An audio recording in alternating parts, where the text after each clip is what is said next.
Hello all, welcome to Crick talk. ఈ వీడియోలో ఈరోజు ఈ సీజన్స్ 20th మ్యాచ్ అయిన Mumbai Indians versus royal Challengers Bengaluru గురించి డిస్కస్ చేద్దాం.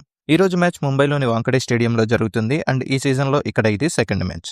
ఇక్కడ ఫస్ట్ జరిగిన Mumbai Indians versus Kolkata Knight Riders మ్యాచ్లో బౌలర్స్ కంప్లీట్గా డామినేట్ చేశారు in the first innings. Also over the years చూసుకున్నా కానీ వాంకడేలో under lights initially new ball swing అవుతుంది. But later middle overs and death ఓవర్స్లో రన్ స్కోరింగ్ చాలా ఈజీ అయిపోతుంది with most 4s and 6s. On an యావరేజ్గా per మ్యాచ్కి 15 4s 8 6s score అవుతున్నాయి ఈ వెన్యూలో.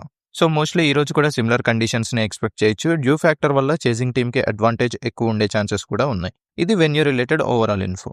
ఇప్పుడు ఒకసారి టీమ్ అనాలిసిస్లోకి వెళ్ళిపోతే, ముందుగా ముంబై ఇండియన్స్ ఎప్పట్లని ఈ సీజన్ కూడా పూర్గా స్టార్ట్ చేశారు. ఆడిన 4 మ్యాచెస్లో జస్ట్ ఒక్క మ్యాచ్ మాత్రమే విన్ అయ్యారు అండ్ రిమైనింగ్ 2 మ్యాచెస్లో కంఫర్టబుల్ చేజెస్ని ఫినిష్ చేయలేక ఆల్మోస్ట్ చేతిలో ఉన్న మ్యాచెస్ని ఓడిపోయారు.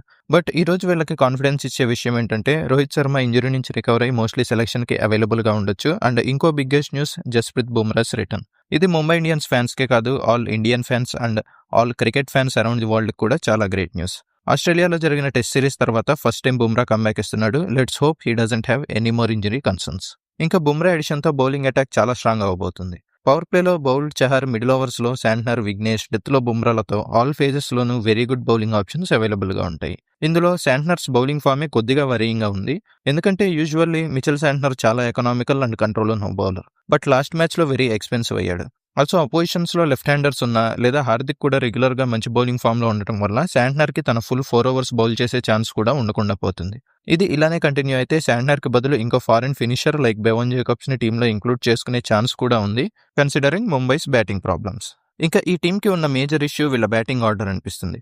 ఫస్ట్లీ వీళ్ళు పవర్ ప్లేలో ఎక్కువ వికెట్స్ లూజ్ అయిపోతున్నారు with Rohit Sharma not at his best and Ryan Rickelton clicking in just 1 innings. Will Jacks నుంచి కూడా ఇప్పటి వరకు బిగ్ ఇన్నింగ్స్ రాలేదు. దెన్ మిడిల్ ఆర్డర్లో టూ మచ్ షఫ్లింగ్ అయిపోయింది. First match Tilak Varma, next మ్యాచెస్లో సూర్యకుమార్ యాదవ్, లాస్ట్ మ్యాచ్లో నమన్దిర్, ఇలా ఒక్కో మ్యాచ్ ఒక్కోలా వెళ్తున్నారు. ఫ్లెక్సిబిలిటీ పాయింట్ ఆఫ్ వ్యూలో చూసుకుంటే ఓకే, కానీ దీనివల్ల నెక్స్ట్ బ్యాటింగ్ పొజిషన్స్లో ఆడే ప్లేయర్స్కి రోల్ క్లారిటీ అనేది మిస్ అవుతుంది. లాస్ట్ 2 మ్యాచెస్లో తిలక్ వర్మ స్ట్రగుల్స్ చూస్తే ఇది మనకు అర్థమవుతుంది. So Mumbai need to fix their batting order, లేదా ఈచ్ ప్లేయర్కి తన రోల్ మీద కంప్లీట్ క్లారిటీ అనేది ఇవ్వాలి. ఇంకా ఫినిషింగ్ బిగ్గెస్ట్ వీక్ ఏరియా అయిపోయింది. లాస్ట్ 2 ఫెయిల్డ్ రన్ చేజెస్లో కూడా మెజారిటీ ఆఫ్ టైం కంట్రోల్లోనే ఉండి మేనేజబుల్ రిక్వైర్డ్ రేట్ ఉన్నా కానీ వీళ్ళ ఫినిషింగ్ వర్క్ అవ్వకపోవడం వల్ల మ్యాచ్ లూజ్ అవ్వాల్సి వచ్చింది. మరి ఈ ఫినిషింగ్ ఇష్యూస్ని రిజాల్వ్ చేసుకోవడానికి ఏం చేస్తారనేది కూడా చూడాలి. ఇక నెక్స్ట్ రాయల్ ఛాలెంజర్స్ బెంగళూరుకి వచ్చేస్తే, వీళ్ళు ముంబైతో పోలిస్తే చాలా సెటిల్డ్ టీంలో ఉన్నారు. ఆల్మోస్ట్ సేమ్ ప్లేయింగ్ 12తో ఆడుతున్నారు. ప్రతి ప్లేయర్కి fixed position and fixed role ఉన్నట్టు మనకు చూస్తేనే అర్థమైపోతుంది. దానివల్లనే ఫస్ట్ 2 మ్యాచెస్లోనూ విన్ అయ్యారు. లాస్ట్ మ్యాచ్ కూడా వాళ్ళ హోమ్ గ్రౌండ్ అయిన చిన్నస్వామిలో ఓడిపోయారు అండ్ ఈరోజు గుడ్ కంబ్యాక్ ఇవ్వడానికి చూస్తారు. ఇంకా ఈ టీంకి ఉన్న strong area new ball bowling. All 3 మ్యాచెస్లో కూడా న్యూ బాల్ని చక్కగా యూజ్ చేసుకున్నారు అండ్ వాంకడేలో ఇనీషియల్ స్వింగ్ని ఎక్స్ప్లాయిట్ చేయడానికి భువనేశ్వర్ కుమార్, హేజల్వుడ్ ఫామ్లో హైలీ స్కిల్డ్ బౌలర్స్ కూడా ఉన్నారు.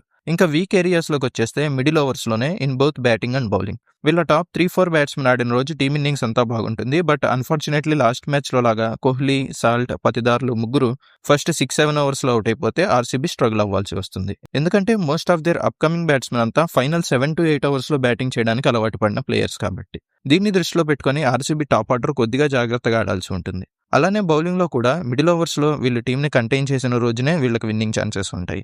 అపోనెంట్ బ్యాట్స్మెన్ కనుక పవర్ ప్లే సర్వైవ్ అయ్యి వికెట్స్ ఇన్ హ్యాండ్తో మిడిల్ ఓవర్స్లోకి ఎంట్రీ ఇస్తే రసిక్ సలాం, కృణాల్ పాండ్యా, యష్ దయాల్ ముగ్గురు లాస్ట్ మ్యాచ్లో ఎలా స్ట్రగుల్ అయ్యారనేది మనం చూసాం. సో 1 wordలో చెప్పాలంటే ఆర్సీబీకి first 2 matches as per plan work out అయ్యాయి with top 3 scoring runs and new ball bowlers taking wickets. Last మ్యాచ్లో మాత్రం 2 ఏరియాస్ ఫెయిల్ అవ్వడం వల్ల వీళ్ళు కంబ్యాక్ ఇచ్చే స్కోప్ లేకుండా ఓడిపోవాల్సి వచ్చింది. మరి ఆ లాస్ తర్వాత ఈ మ్యాచ్లో ఎలా బౌన్స్ బ్యాక్ అవుతారనేది చూడాలి.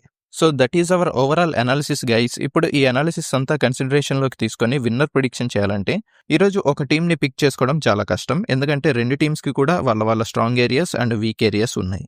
కాబట్టి మేము ఒక సైడ్ని అయితే పిక్ చేయట్లేదు. బట్ ఫస్ట్ ఇన్నింగ్స్ పవర్ ప్లేలో న్యూ బాల్ బౌలర్స్ హెల్ప్ చేసే స్వింగ్ అండ్ మూమెంట్, ఇంకా సెకండ్ ఇన్నింగ్స్లో సెటిల్ అయ్యే డ్యూని కన్సిడర్ చేసుకుంటే మోస్ట్లీ ఈరోజు చేజ్ చేసే టీం విన్ అవ్వడానికి హై ఛాన్సెస్ ఉన్నాయి.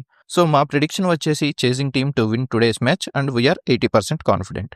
So that's the video guys. మా అనాలిసిస్ ఎలా అనిపించింది అనేది కామెంట్ చేయండి. డైలీ ప్రతి మ్యాచ్కి రిలేటెడ్ సిమిలర్ వీడియోస్ కోసం వెంటనే ఛానల్ని సబ్స్క్రైబ్ చేసేయండి. ఈ వీడియో కనుక మీకు నచ్చినట్లయితే లైక్ చేయండి, మీ ఫ్రెండ్స్కి షేర్ చేయండి. Thanks for watching.